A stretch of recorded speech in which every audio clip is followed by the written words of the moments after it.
अस्सलाम वालेकुम दोस्तों, आप सब पर परमेश्वर की कृपा हो। वीडियो सीरीज़ हमारा सृष्टिकर्ता पार्ट 3 में आप सबका स्वागत है। पिछले वीडियो में हमने एक सवाल के साथ अपनी बात को ख़त्म की थी कि अगर परमेश्वर सर्वशक्तिमान है तो क्या वो इंसान के रूप में धरती पर आ सकता है या नहीं। आज हम इस विषय पर बात करेंगे। इसका जवाब बहुत ही आसान है। वो आ सकता है मगर नहीं आता, क्योंकि उसके बनाए हुए नियम जो ग्रंथों में पाए जाते हैं उसके विरुद्ध हैं, और वो कोई काम अपने बनाए हुए नियम के विरुद्ध नहीं करता। जैसा कि ऋग्वेद मंडल नंबर 1 सूक्त नंबर 24 और मंत्रा नंबर 10 में आया है, परमेश्वर के नियम को कोई बदल नहीं सकता। इसी तरह कुरान सूरा नंबर 48 और आयत नंबर 23 में आया है, और तुम अल्लाह की रीति में यानी परमेश्वर की रीति में कदापि कोई परिवर्तन नहीं पाओगे। ये इंसान का काम होता है कि वो कोई कानून बनाता है और उसको खुद तोड़ भी देता है, मगर परमेश्वर ऐसा नहीं करता। परमेश्वर के नियम हमने पिछले वीडियो में वेद और कुरान के माध्यम से समझने की कोशिश की थी कि वो अजन्मा है, उसके कोई माता पिता नहीं, वो हमेशा से है, वो निराकार है, उसकी कोई प्रतिमा नहीं, वो एक अकेला ऐसा है, उस जैसा कोई नहीं, ना वो मृत्यु को प्राप्त होता है और ना ही बूढ़ा होता है। परमेश्वर के बनाए हुए नियम चाहे वो ग्रंथों में पाए जाते हो या प्रकृति में पाए जाते हो, वो बदलते नहीं। उदाहरण के तौर पर चांद, सूरज और ये पृथ्वी को ले लीजिए।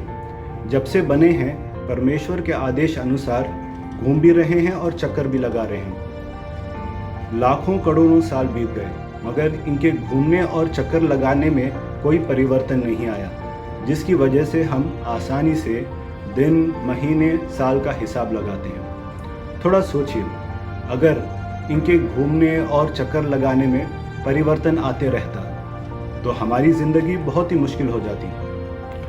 हमारे दिन कभी 24 घंटे का होता या कभी 30 घंटे का होता। अब वापस अपने विषय पर आते हैं। आप किसी भी महर्षि या महापुरुष या संदेशवाहक या रसूल या जिसको पैगंबर कहते हैं, उनको देखिए। उनका जन्म हुआ, उनके माता पिता भी थे, वो बड़े हुए और कुछ लोगों की शादी भी हुई और बच्चे भी हुए। तो ये सब गुणों वाले परमेश्वर के बराबर कैसे हो सकते हैं, जो अजन्मा है, जो निराकार है और अविनाशी है। इसीलिए किसी भी सृष्टि को परमेश्वर या परमेश्वर के बराबर समझना ये ग्रंथों की शिक्षाओं के विरुद्ध होगा। धरती पर जब भी परमेश्वर के नियुक्त कोई ईशदूत या संदेशवाहक आते, तो जो लोग इनकार करते वो ये कहते, ये भी तो हमारे जैसे एक इंसान है।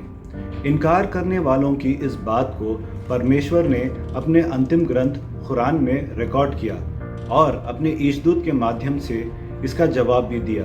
कुरान सूरा नंबर 17 आयत नंबर 94 और 95। और जब भी लोगों के पास मार्गदर्शन आया तो आस्था लाने से इसी बात ने तो रोका कि वो कहते थे कि परमेश्वर ने एक इंसान को दूत या रसूल बनाकर भेजा है।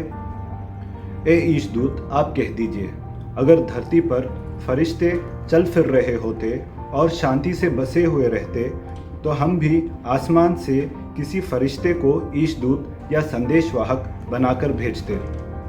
ईशदूत का काम होता है बात पहुंचाना, बात समझाना, मार्गदर्शन देना और अपनी ज़िंदगी का नमूना पेश करना। अगर परमेश्वर इंसान के रूप में धरती पर आ भी जाए और अपनी ज़िंदगी का नमूना पेश करे, तो इंसान ये बहाना करेगा कि वो तो परमेश्वर थे, हम उन जैसा कैसे कर सकते हैं।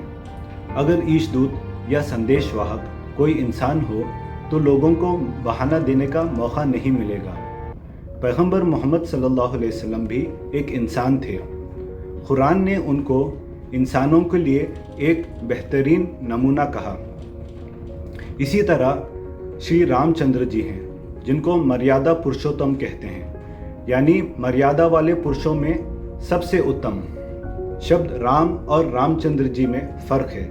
राम परमेश्वर के नामों में से एक नाम है जो अजन्मा है, निराकार है और अविनाशी है, जबकि रामचंद्र जी राजा दशरथ के बेटे हैं, जिनका जन्म चैत्र के महीने में हुआ था।